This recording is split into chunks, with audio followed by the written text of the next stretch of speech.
接下来为您播出《爱上新竹印象写真馆》。本节目由杰生建设东照广告赞助播出。新竹是个有风的地方，新竹是个有故事的地方，有风就有故事。爱上新竹节目带您从人文地景产重新发现新竹的丰富精彩。现在乘着新竹风的翅膀，邀您一起爱上新竹。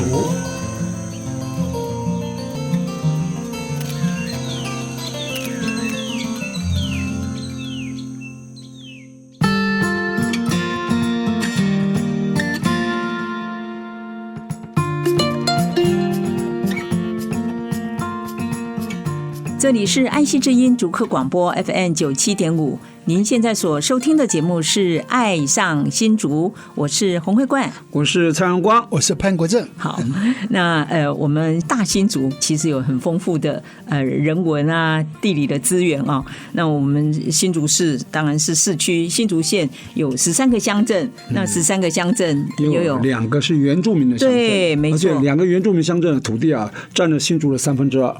对对对。好，那很多人可能偶尔也会去那边旅游啊，或者是去踏青啊，进山去旅游，对对，进山。那其实我们很开心，就是在我们新竹，现在我们看到了很多学校或者很多老师的教学，跟我们传统我们那个年代的课程不太一样了哈。现在强调体验，还有生动活泼哦，然后沉浸式的，让大家进到那个环境里头，自主学习。是。那108课纲就很强调这个部分，所以每个学校还可以针对它各校各区域特性，还可以开发出一些新的课程。是，所以我们今天特别要邀请到很棒的一个案例啦。那我们今天特别邀请我们新竹中学的一位历史老师林文正林老师，然后他也带着他的得意门生，那现在已经就读清华大学的学生，医工系啊，来到我们节目，医学工程系。来，我们先介绍他们出来好了。我们先邀请我们新竹中学的林文正林老师，林老师好。各位听众大家好。好，另外一位是得意门生是清华大学医工系刘敬安，大家好。敬安好。好，主持人好，各位听众大家好。好，医工系要讲一下全名了哈，他是生医工程与环境科学学系哈。那敬安是大几了？现在已经大2了。哦，已经大2了哦。好，那你高中时代就是林老师的学生，新竹中学毕业，没错。哦，好，这个很优秀的学生哦。那今天就是要来聊一聊，因为在敬安读高中的时候，有参与了林老师的一个计划，就是到原住民的部落，是到我们新竹的尖石跟五峰都有去，主要是尖石啊。对，那有一个进山寻光的一个计划，寻访新斯部，就镇西堡的大冰箱，到镇西堡去啊。那进山寻光计划啊，所以我们就很想了解说，那这个课程是怎么进行，然后对学生的影响是什么？那在还没有聊这个话题之前啊，先让听众朋友认识你们2位。那林老师是新竹人吗？跟新竹的渊源跟关系？我自己本身是屏东人。屏东人。那我会来哪个乡镇？屏东？我住万峦。万峦猪脚。一半。对。妈妈那边是外省人，我爸爸那边是客家人。是算客家人。对。为什么会到新竹来？就是应该是多年前然后在台北教书的时候就认识了一些新竹中学的学生，那有些社团的活动的联谊，那时候他们叫土地社，那其实就很走台湾在地的一些学习。那后来就是看到竹中有开那个历史老师缺，那就想说啊，那就来考看看啊。对，那就蛮幸运的，我真的觉得蛮幸运的。那很顺利的过了笔试，那天的口试试教也很顺，那就来到这里了。对，已经几年了？到新竹第8年了，第8年了，对，8年9年了。对，在进竹中之前是在哪个学校任教？在竹中之前，先在那个南港高铁站那边有个育成高中。私立的。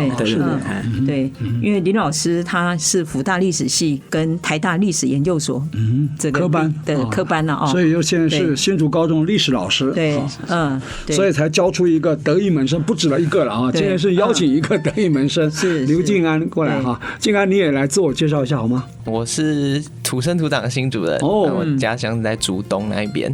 在竹东。那你是客家人吗？对，我是客家人，爸爸妈妈两边都是客家人。来用客家话跟听众朋友问候一下。大家好，我是刘敬安。那今年东分喜做的老台中家爱上新竹节目，送爱上新竹这个节目节目，不错了，这么年轻还会讲，很好。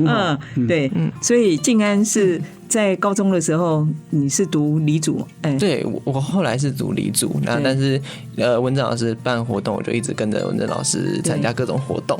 很棒。所以这个不是你的历史课的课程吗？算是一个社团是吧？是，也不是，就是历史课额外自己想办的活动。所以这个是到底是怎么样的一个计划？你是写计划争取到了一个补助嘛，对不对？如果就这个是对啊，但是其他他刚刚说应该是可能其他的活动嘛。对，所以这个是跟教育部的那个课纲，就是现在很讲究这个自主学习嘛，所以是一个自主学习的一个等于课程的规划。没错。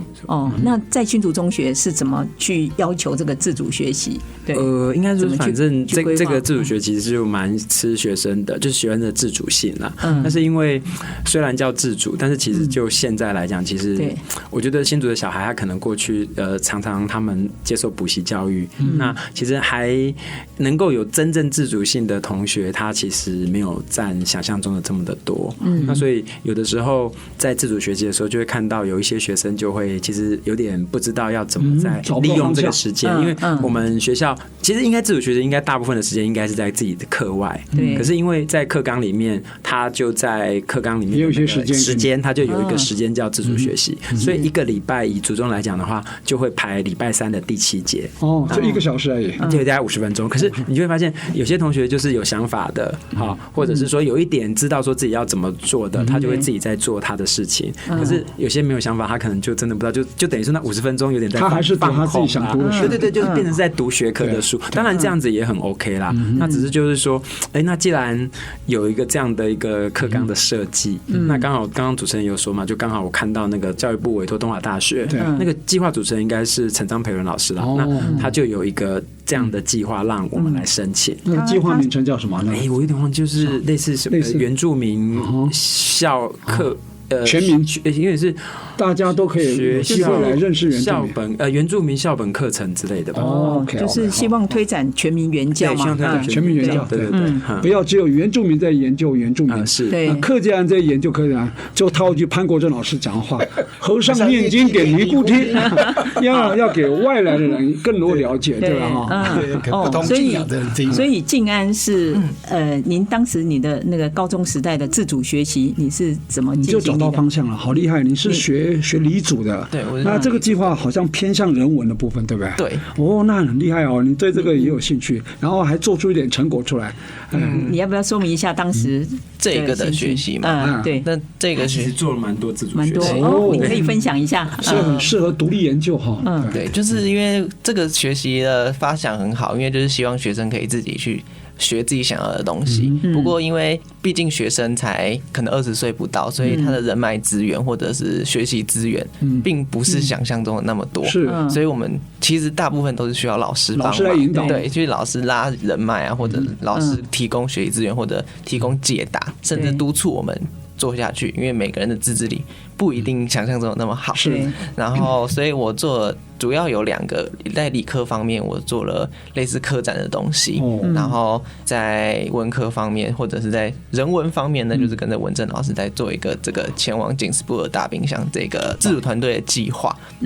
跨领域。然后在这2方面我都是有老师带领的，但是最终核心还是自己想要去做。对，然后老师就是一个帮助我们的角色。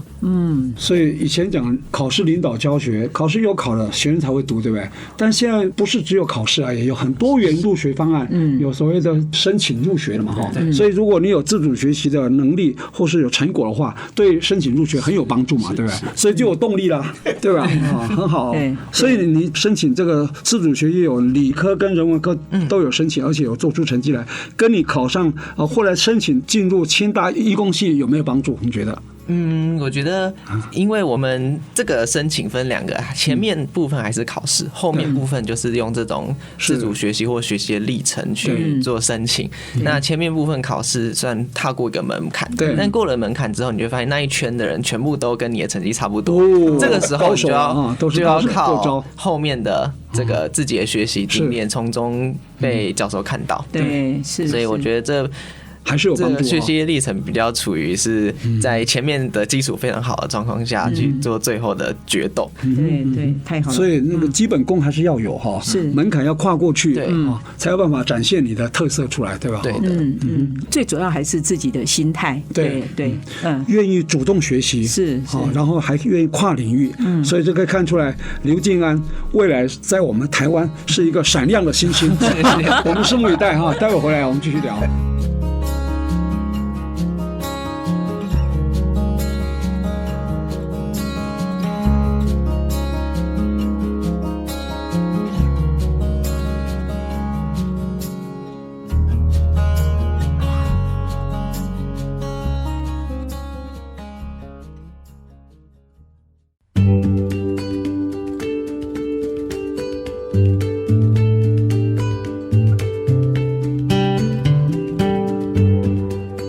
欢迎朋友们回到爱上新竹，我是蔡荣光，我是潘国正，我是黄慧冠。很难得，我们今天爱上新竹节目邀请到新竹高中的历史老师林文正林老师，以及清华大学医工系的刘敬安刘同学一起来跟我们分享他在高三的时候，你在高三的时候参与了林文正老师一个很特殊的计划这个计划名称呢叫进山寻光，寻找镇西堡的大冰箱我想请教一下林老师，你当时为什么会想提这个计划？先简单来讲的话，就是我自己在成为老师的过程当中，我觉得原住民文化给我很大的养分跟刺激。因为我实习的时候是在来义高中，屏东县来义高中。那在来义高中的时候，其实就认识了很多原住民的朋友，他其实也算是我的老师啦。那过来就是说，也认识了一些在做原住民族群研究，像史前馆的朋友。那甚至我后来出来当老师的时候，其实就有在带学生去部落，那也是受到台南女中的一个朋友的影响，叫秀珍老师的影响。那所以因缘机会来到新竹的时候啊，其实我就觉得，那新竹有这么多的特别的文化，它刚好就是像周婉瑶老师说的那个山海平原嘛，有海岸，那有平原的部分，那甚至有丘陵，甚至有山。那我那个时候来的时候，就刚好我自己的硕士论文做泰雅族啦。那个时候做泰雅族的时候，口试的老师啊，郑光博老师，他其实就是可以说是汉人朋友里面的泰雅族的泰雅通，他就是个汉人，但是他竟然会讲非常流利的泰雅语。那也因为他的关系啦，我就带我们去一些部落。那我其实就认识了镇西堡的长老，就是妈妈道，就是还有那个听过那个阿东牧师，对，那他后来到司马库斯去了对，他那个时候就是从影片认识啦。那但是就是从郑光博老师那边就知道这些。那来到新竹就觉得似乎可以做这样的一个学习，可是前几年其实不太敢尝试，因为一来是只有听过或者是认识，还没有真正的接触。那后来慢慢的刚好知道一个我之前代课的学生，我之前在高师大附中带过课，那代课的学生他刚好竹教大公费之后，他就分发到星光国小。对，那其实我觉得县的最高学府，对。那所以大概在来新竹的第3年第4年的时候，我就call他出来嘛，说那你带我上去看看好了。那我们就上去看看啊，那上去看看就认识了那边，后来也开始认识了那边的妈妈道啊。那所以就想说，那刚好东华大学有这个计划。那其实我自己本身就觉得有点可惜啦，因为我觉得在新竹以竹中的小孩来讲的话，我们学校的原民的同学大概只占了2%吧，就是全校大概1800个左右的话，大概有30几位到40位，其实但蛮少。那我觉得学校很照顾原民的同学，特别是因为毕竟竹中是一个升学型的学校嘛，那比较多是在课业的一个协助上面。但我觉得如果我们能够反过来把他们变成是一个文化的主体，让他们的文化能够在对，一来是找到这样，二来是其实我们也要学习这些东西，才能够让你说想事情的角度啊，能够有比较柔和甚至比较全面的一个方式。那另外就是我就问了很多高一的同学嘛，就上课都会问说，那你们去新竹的坚石五峰都在干嘛？就是大概有绝大部分说我们都去露营，那录完营之后什么都不知道，就是非常可惜。对啊，就是一来在竹中的原住民的主要也是泰雅族跟赛夏族的，我们很少去让他们有机会把主体文化跟我们分享。那二来更不用说，我们到了坚石五峰，特别是坚石前山那个地方，我接触的都是说是露营啊，但是就觉得非常可惜。那所以有了去镇西堡的经验，还有之前在研究所受到老师的这个帮忙底下，再加上看到东华大学的这个计划，所以就想说，那我来组一个自主学习团，就自主学习，让我们把学生抽离出来，那我们就去镇西堡学习。那个时候有点觉得不可思议，是因为镇西堡很远，它其实是新竹最里面的部落嘛，它对面就是司马故事，它单趟就要3个小时嘛，对。但是因为认识的老师都在镇西堡，我不敢贸然没有在任何的关系基础上就去，这样有点冒犯嘛。那所以那些长老们，就长老们愿意。那二来也是，我觉得研究所的老师们，他带我们去认识这么好的镇西堡的老师，就是我觉得很幸运的是，来到镇西堡可以直接认识像妈妈道，或就是阿东牧师。像我们第一次去的时候，那个时候还不是这个团，那个时候是我利用台中教育大学的几个朋友，那我们有带学生去。那我们在看那个阿东牧师的纪录片，那阿东牧师还特地从竹东上来镇西堡，跟我们一起去看这个纪录片，最后还跟我们做一个简单的一个分享。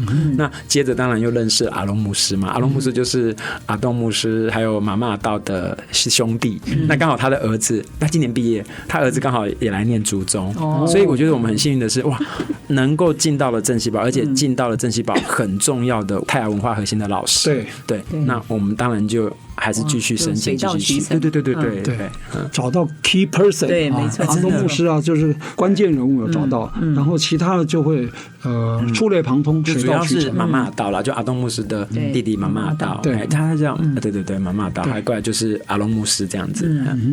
对，你当时提这个计划主要的精神是什么？比方说，你想要达到什么目的？我其实这个计划其实主要就是说，希望来参加的有汉人的同学，也有原住民的同学。那因为我们来念竹中的原住民的同学，大概一半通常都是我们说的都市原住民吧，就是可能住竹东或者是住市区啦。那只有少部分是真的来自山上下来的，像坚石国中或者是五峰那边再进去。那所以如果假设这些我们说的在平地长大的原住民的学生，他藉由参加这个计划，他能够重新认识，而且能够认识这么厉害的妈妈道来介绍泰雅文化，我觉得那个感觉，我不知道那个效应会怎么样啦。但是我觉得应该会有对他很大的很大的冲击性。对，那族群的自信，他可以藉由这个再回去认识他自己的部落，那甚至也可以跟我们分享他在这个活动里面的观察。那二来就是像静安或者是其他的汉人的同学，那他们跟我比较一样，就是我们其实是一种共学的角度，我自己也是汉人。那我们借由一起去部落去学习之后回来，那或许呢，在竹中这个环境里面，或多或少，或许如果假设我们办一个展览，或者是说我们在小米每次要收成的时候，我们会办一个小米分享会，那我们就可以借由他们来跟来参加的竹中的同学去分享，说他们去部落的学习跟看见。对，大概就是这两个的初衷或者目的好了，那就来写这个计划。对，因为最近不管是文化部还是客委会都在推什么原汉和解或原客和解，就是以前我们汉人啊常常用汉人的眼光去看原住民啊，你知道吗？那个有时候视角偏差很大啊，还甚至带着有点歧视械斗嘛。对，我觉得这个很好，你这个计划有很好，让非原住民跟原住民一起参加共学，彼此可以促进了解哈。那请教那个静安，您当时就是在学校里头看到林老师提这个计划，你想要参加的动机是什么？应该是说要从我高一的时候开始，因为高一的时候文珍老师就带我们去台东的安朔部落。你是上林老师的历史课？因为是他的历史学生，所以有这个机会。那时候还没有分组，还有历史课，还有历史课。然后后来还有去过屏东的七家部落。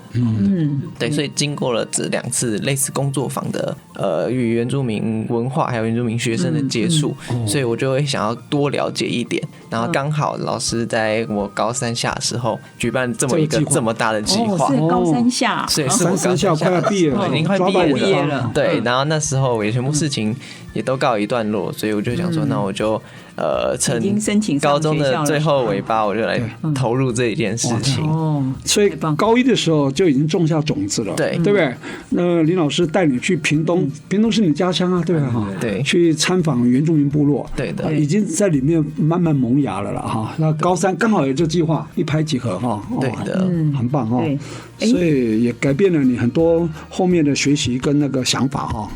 对，所以这个计划在进行是刚讲说是利用礼拜三的最后一堂课，可是你们如果要进部落是要利用假日，对，都是要利用假日，就是非课堂时间。对，是通常我们都是一个学期会上去至少1次或2次啦。那我们通常都是礼拜5的中午，就下午就是带学生上，那他们就请公假。那我们就是5、6日，那礼拜天做完礼拜吃完餐再下山。对 ，OK。所以你申请这个计划补助，就至少车资啊、保险啊、讲师费啊，对，主要餐费都可以解决了。餐费和住宿费当然主要还是要靠自己，对。通常上去一趟大概要几天？大概3天2夜，就是礼拜5、6日， 3天2夜，5、6日啊，3天2夜。所以一趟上去大概就要3个小时嘛。对，所以我们上去通常第一站我们可能会先去田埔找保姆老师啦，因为保姆老师在田埔部落就在正七堡前面嘛。那保姆老师他可以算说是这个算在北台湾原住民地区小米达人，我们就叫小米博士啊。他真的花很多的心力。对，那在这个想要藉由小米找回自己部落的文化这方面，那我也是透过之前的那个研究所的老师认识保姆老师啊。那所以我们就去那边跟他做小米种植的相关的学习。对，从小米来切入啊，后面还有很多很精彩的故事可以继续来分享。待会儿回来。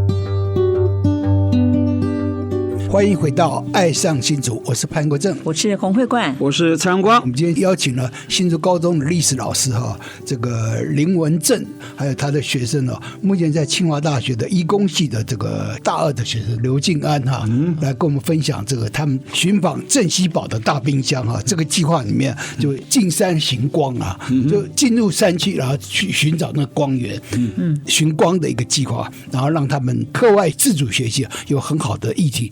我知道现在新竹中学有小米田，好像你是负责的，把这小米田从部落里面学出来，然后在新竹高中种了一个小米田，然后好像成长的还不错。这个好像也是少数新竹地区能够看到小米的一个地方，是吧？对，今天可以聊一聊。好，那其实种小米我是属于第2批了，在我在更前面有学长先种了，对，有第1批的团队成员已经种过了1次，那我就接续来第2次，所以我大概是在3月多那时候刚开学的时候播种下去，然后播种的时候就有一个 Smart Adu 的播种仪式，有请部落的长老到学校来，他有阿龙牧师，阿东牧师，阿龙牧师来主持，对，然后请他来主持这个种这个小米的仪式，对，就把文化的那个形式都带出来。然后后来在2024年4月19号就真的上山去田埔，然后找保翁老师去学，请他跟我们讲解一下他的种植是怎样种的或者怎么照顾小米，所以就去学种植小米的方法。小米的品种也有很多，对，还有超级多品种的小米，对，有45种小米的品种。然后你们那时候进去的时候还没开始种嘛，一直到引到那个新竹中学的时候才开始种，是吧？应该是说我们种的时候是用镇西堡的小米的种子，对，然后在新竹中学种，对，已经种了，然后那时候小米已经到了脚踝的高度，所以那时候其实是时候要疏苗了。那我们这叫做间拔，就是要把一些比较孱弱的小米苗给拔掉。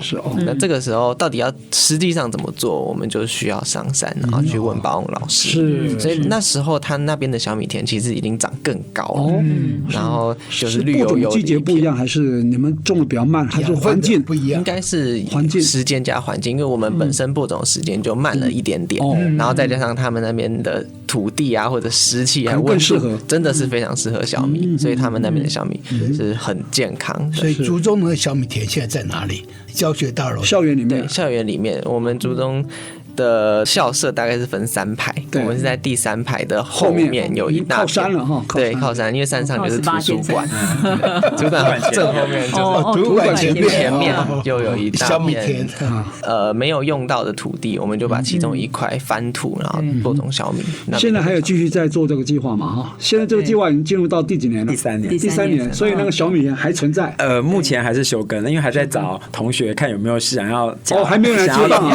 对，在我后面还有另外一批。所以我们种到第3轮了，但现在收成之后呢，就让它休息，等待下一批同学。所以小米收成以后，那个结果是什么？那个小米有没有把小米怎么把打小米出来，然后做一些食物出来？有没有？有没有把整个？我们的因为可能土地的关系跟气温的关系吧，加上我们真的不是专业的人，所以有结果，但那个结的种子空包蛋，可能是空包蛋，或者是有学问的啦，并没有到非常的健康，没有结实了哈，没有结实哈。不过这个过程还是学到，从播种到采收这个时间要多长？一般小米一般的话，我们是从至少4个月，对，4个月，从3月种下去，然后到7月之后收成。对，一年在山上可以种几次？像我们稻米这样可以2次吗？小米只有1次，小米只有1次哈。对，可能第2期他就种其他的哈。对，因为他们有一个轮耕的泰雅族，就是原住民部落，他们小米有没有特别的意义？为什么都会种小米？因为小米是他们的主要作物，对，所以因为适合那个气候跟地理环境。因为它那边比较高海拔，比较旱，可能种稻种不起来，因为稻是水稻嘛，小米是耐旱的，对吧？这种概念。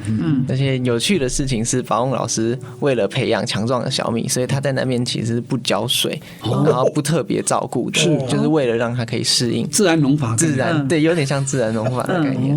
所以长得好不好？你觉得？我觉得长得非常的好。哎呀，所以小米成熟以后怎么捣出来，然后怎么做那个原住民的美食，比方做那个什么麻糬啊，都特别好吃，很 Q 弹嘛，对不对哈？你们都有吃过吧？有那个我们在收成那时候，就是类似小米分享的时候，我们有真的去捣小米，是真的去实际吃看看，实际做看看是什么东西，真可以做出很多很多的美食。所以你在部落里头有看到那个像保翁老师他们种植小米的过程。有没有什么特别的方法，或者有没有什么原住民的智慧？你觉得特别的那我举2个例子好了。其中一个是在小米种植之前，他们会准备土地，那土地刚开始会长很多杂草啊，所以他们会砍掉杂草之后，先在那边放着，然后放着，因为杂草上面会有种子，所以种子其实还会萌小芽。等那个时候，他们用火一把去烧过一遍，当肥料，所以那些东西全部就变成肥料，然后那些小苗也全部被烧掉了，所以这个时候就可以很安心的。把那个有害的虫啊那些也烧死。对，然后那时候翻土上就会变得非常的肥沃。对，这就是其中一个。所以他就在种植之前的不用施化肥了，对吧？对。然后另外一个还有在种植之后的智慧呢，就是他们在小米收割完之后，那些麦梗啊，或者拔掉不要的东西铺在田地上，然后再来就可以种豆科植物。因为豆科植物比较矮，所以可能会它的果实会沾到泥巴。可是如果下面有一层小米的麦穗垫着的话，你就可以防止豆科植物的果实坏掉。对，不会泡到水哈。对，也比较干净，对吧？对。还有在坡坎地方，它也可以种一些爬藤类的东西，比方种那个什么山药啊、地瓜啊，这些都可以。南瓜，它可以把坡坎苎麻固着苎麻。所以你们有看到他们把苎麻取下来，然后搓成线。做编织的线吗？保翁老师有当场把苎麻剥下来，给我们看一条一条丝，皮是非常有韧性。但是他开玩笑说，他再去学怎么编织，他会忙不过来。光种小米就学问很多了啊！对啊，好棒哈！所以在这个课程当中，我觉得你们除了在学校自己亲身去体验、去播种啊，有仪式感以外，也到现场，到田埔部落现场，再去看他们专业的种植方式。对，我想这样子一定会给你很多启发，对吧？对，这种教育太好了。老师还专程请部落的那个牧师来看我们小米的品种，是不是？没有，就是正西堡的。其实主要是应该就保安老师跟那个阿隆姆斯来了。对，那你们当时为什么会用这个寻访镇西堡的大冰箱？那就用大冰箱的概念。对，你整个对这个镇西堡大冰箱的理解？就是一个大冰箱，里面孕育了很多宝贵的食物啊，或是食材嘛，对吧？是这种概念。所以对山林的这个看法呢，那个静安有没有什么体会？据我自己的了解，我可以分3点来讲。一点是跟刚刚蔡老师讲的，真的是孕育了很多东西，是等着我们进去把它找出来的。那要凭智慧啊，要靠智慧。对，然后第二个就是实际上它那边真的很冷，所以你们对像冰箱的东西不容易坏。对，所以真的当以前没有冰箱的时候，他们就把冬天的时候要储存东西，就把它储存在类似地窖的地方。对，它有挖一个地瓜窖哈。对，那个时候保存地瓜。还有就是有点像冰箱，是我们要吃多少拿多少就好。对，不要对啊，过很重要量的。它有个嘎嘎，就是这种祖训，就是说够用就好。不要过度的取用，要让后代子孙还可以继续享用。这种概念非常重要，跟现在我们讲的所谓的珍惜啊，或惜物啊，或是这种循环使用，原住民科学啦，这是他们的傅瑞玉老师也对做智慧，对，所以就是这3个，一个是智慧嘛，一个是环境很冷，一个是取多少拿多少，就是这3个。所以叫寻访镇西堡的大冰箱。对，镇西堡这几个字，它用泰雅族语是怎么念？金斯布，金斯布，镇西堡是翻译的哈，他们这金斯布，泰雅语叫金斯布，金斯布，金斯布，金斯布，金斯布，它的对面就是司马库斯，是早期还可以用2棵非常大的树拉缆车，然后可以运送食物过去。流笼很有意思哦。我们有问过他们当地耆老，还有一次啊，他在半路啊故障了，在山上，在那个缆车上面啊住了1天1夜，吓死了。后来这个交通解决了，现在好多了。不要看很近哦，打旗语都可以看得到，可是走路要1天啊。你知道吗？又要走下山，山谷再上山，对，1天就过去了啊。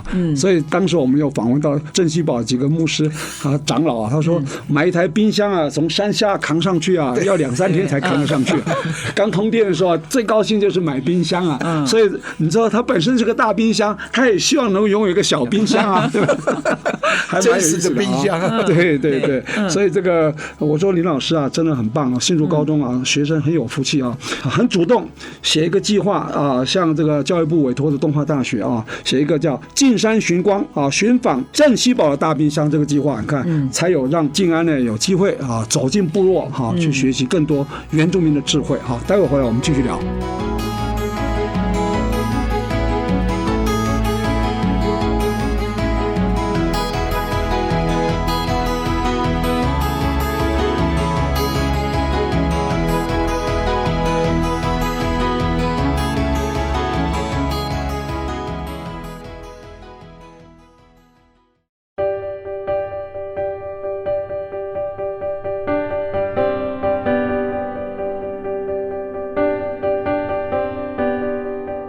欢迎朋友们回到爱上新竹，我是洪慧冠，我是蔡荣光，我是潘国正。哇，刚大家听了我们今天的来宾，我们新竹中学的林文正老师，以及我们清华大学医工系的刘静安同学啊，他们的分享，就是在新竹中学，在林文正老师的带领之下，他们进到了镇西堡去学习种植小米，然后还把它带到了新竹中学，在竹中的校园里面就有一片小米田，那他们也看到了这个原住民的智慧哦，所以真的是非常棒，也要向林老师致敬啦。我觉得有这么热心，然后愿意奉献，愿意多做事情，多让学生可以学习新事物这样子的一个精神。如果不是主动的话，不用写这计划你就没事嘛。对，写这计划就要多做一点事嘛。对，真的，这个老师的热忱就从这里可以看得出来。而且他们利用假日，对，真的是很好的福气。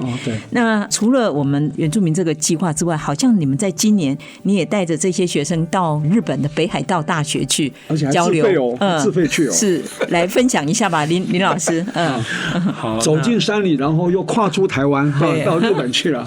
是，就是这个计划，其实我觉得还是要先感谢当时促成计划，像是政大的王亚平老师，或者是北海道大学许仁硕教授，甚至他本来就认识。对，那还有那个当时的北海道的一个翻译的老师阿 Kiko 老师啦。那当然然还有很多的贵人的协助啦。那当时会有这个计划，其实就想说，我们现在都在学习原住民的文化嘛。那大家现在又很喜欢讲国际教育，那我就觉得，我们要来做一个比较不一样的国际教育，就是说，不是只是去外面走走啊，或者是去看看啊。那我一直觉得是说，比较深刻的一个国际教育，应该是我们把我们自己的东西了解了之后，能够去到国外跟国外的朋友分享，就是我们要去介绍我们的东西。对，那所以就在很多的老师朋友的协助底下，那就搭上了北海道的这个线。那我那个时候就很要求我自己的要求，我们一定要去北海道大学，而且要进去研究中心，而且一定要进去课堂上发表，一定要找到观众，就是一定要有观众嘛，总不可能我们自己在那边讲。那我觉得很感谢像北海道的 Jeff 老师啊，或者像是那个曲老师啊，还有任树老师，他们就真的就是几个研究中心啊，有大学部研究生，就北海道的研究生哈，那还有北海道像我们去爱奴研究中心就有研究人员，那刚好就有爱奴族，对，那刚好就是在这个3个场次，在大学的这3个场次，就是有几个同学，还有竹东高中的原住民同学也一起来，那我们就搭配就分批场次呢，在这3个研究单位，学生就做分享跟报告，那接受底下的那个回馈，老师的回馈。那当然，我们也邀请老师能够跟我们介绍一下北海道跟原住民研究的一些现况，比如说在高等研究中心的时候，就有3位老师，他们分别针对像我们都知道日本的动漫很盛行嘛，那刚好有个动漫叫《黄金神威》，那刚好有一个老师，他就是山村老师吧，他就是研究动漫的，所以他就用了，那老师们都用英文跟我们讲啦，他就用了15分钟跟我们介绍什么动漫的原住民研究。那有的老师他是研究所谓的类似比较深入的那种原住民的山林智慧，就爱奴人的山林智慧，那他就用他的例子跟我们做分享。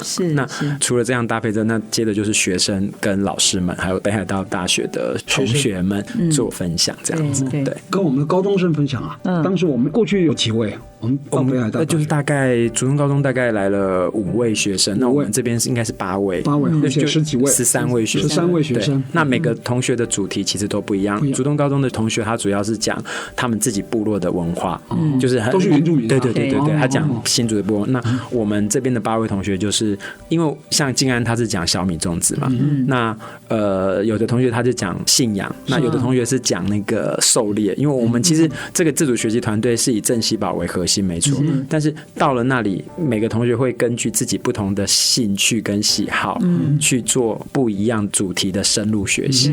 那刚好我们这边大概就是4到5个主题，那再加上竹东高中的同学，那我们就是在这3个研究中心，那我们就分3批去做报告。稍微是经过分有我们还有出发前还有用英文自己在做。对，这不容易啊！或者高中生，日本的英文也不是怎么样。对，但他们是大学生，是北海道大学是日本的很优秀的大学，他们学生的英文程度其实还是不错的，对，因为毕竟北海道大学是以前的日本帝国时代的帝国大学之一嘛，对，就跟台大，所以他们北海道大学生跟我们的高中生这样交流啊，像先前我们是竹东高中跟新竹高中的嘛，就是在教育学那一场，就是Jeff 老师就是用他的课堂，那里面有研究生、有基本学生嘛，对，那基本观众，就是他们也请他的学生跟我们讲那个像蒙古研究，因为刚好有蒙古来的研究生在北海道大学念博班吧，他就跟我们讲他们蒙古人的。也是，我觉得蛮特别的哦，就是他们蒙古人的生活智慧。那讲到了很多我现在一时间没办法举例，就是讲到怎么跟土地的关系。对，其实我觉得蛮说，接的就是我们的分享这样子。来，静安分享一下，你到北海道大学你发表小米这篇论文，你有什么感想？听他们的分享，还有你刚刚发表主要的内容是什么？我自己是主要是因为我是亲自下田去种小米，对，所以我有一些对于土地的感受啊，或者种植的感受，我就把这些经验在台上跟大家分享。对，那时候你才大一啊，没有，那时候已经高中，那时候是大一，对，那时候是大一了，还可以用英文来讲，用英文，那确实是一个很大的挑战。向你敬礼，太厉害了，这不容易啊，这不容易。对，经过这一次机会，真的会知道英文是一个很重要沟通的工具。所以刚刚林老师讲，现在很风行说国际教育，一般人国际教育想法是去到国外去学习国外的知识回来，叫国际教育。事实上应该是到国外去把我们自己的文化跟国际人士来分享，更符合国际教育，对吧？我们去把我们的文化交给他们，他们的文化我们来吸收回来，这样就可以有时候交互作用嘛，对不对？大部分都是就是参观，然后才去一天，现在高中都这样嘛，游学嘛，对啊，参观一天，像我们国际教育。新竹市的光武国中校长，他就带着学生毕业生去走西班牙朝圣之路，一走就走1个礼拜、2个礼拜，然后在走路过程当中跟不同国际的人来做交往啊、分享，我觉得这也是很好。他们在之前其实也做了很多的准备，做了很多功课，这个事前的准备进行，然后事后也有一些反馈，还有一个分享，对，那就很棒。好，那静安，我想这个很难得的机会，等于有到国外去开眼界，然后也实际上接触到很多的国外的老师、学生他们分享的内容。对，你有听到别人分享部分，你有没有什么印象特别深刻的？那首先我想要先感谢老师啊，老师牵这个线，然后带我们去。对，然后到那边呢，我最有印象就是在做爱奴文化的料理的部分。因为那个时候其实我们不只做料理，在做的过程中，像我们在切他们的菱角，就可以听到菱角的故事或者采菱角的故事。所以其实，在料理的过程中，听到很多关于爱奴文化的一些小故事，然后也发现。其实他们那边的法律跟我们台湾这边的法律，台湾这边对于原住民的法律保护是比较完整的。